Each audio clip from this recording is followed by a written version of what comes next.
and the direct showing of God's presence by the continual shining on Moses' face.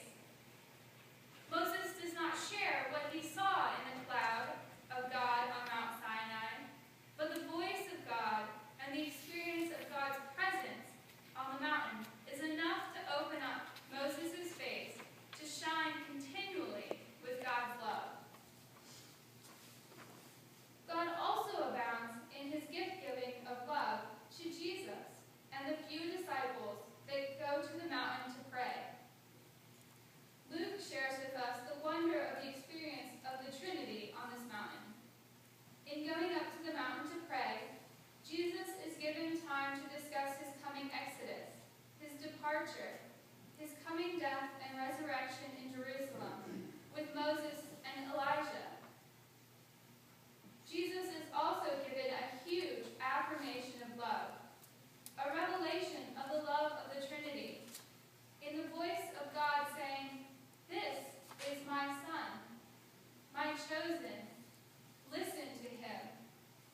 What loving affirmation, especially after a discussion of something as hard as facing his death.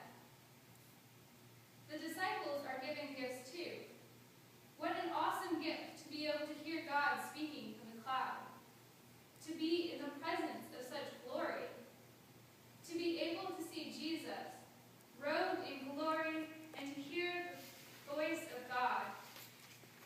Being able to see Moses and Elijah, their old Jewish heroes, isn't bad either. Luke tells us that they were terrified, and rightly so. The glory of God, the momentary epiphany of the expanse of God's life in the world, is not an easy thing to come to terms with. Luke also tells us that they were silent about this experience for a few days. And remarkably enough, the story seems to say that they kept silent the rest of the day. What a change of pace. God tells them to listen, and then silence. I have to wonder what they heard, what they saw, what they felt in that silence the rest of the day. It must have made a great impression on Peter, James, and John. Luke says that they told no one about the things they had seen on the mountain until much later. We can only guess how they made sense of it and how they transformed that in sharing. We can assume, though, that what they experienced worked transformation with them and within their friends as they shared that with the rest of the group.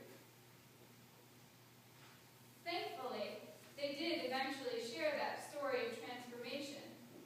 There are plenty of stories about the revelation of God's glory going on at the time, in healing, as we heard after. The rest of the passage shows this by sharing a story about the revelation of God's greatness in the work of healing a demon-possessed boy. Jesus becomes frustrated with the lack of understanding of his disciples about the full greatness of God. But Jesus has seen, he knows the very great glory and goodness of God. God has been able to do awesome things. God can fill his people with light. And so we cannot remain unaffected by this outpouring of God's glory and love. Do you think you can walk away this morning unaffected by what you have seen in the outpouring of God's love and glory in the world? How could we be unaffected by the most wondrous revelation ever given to humanity?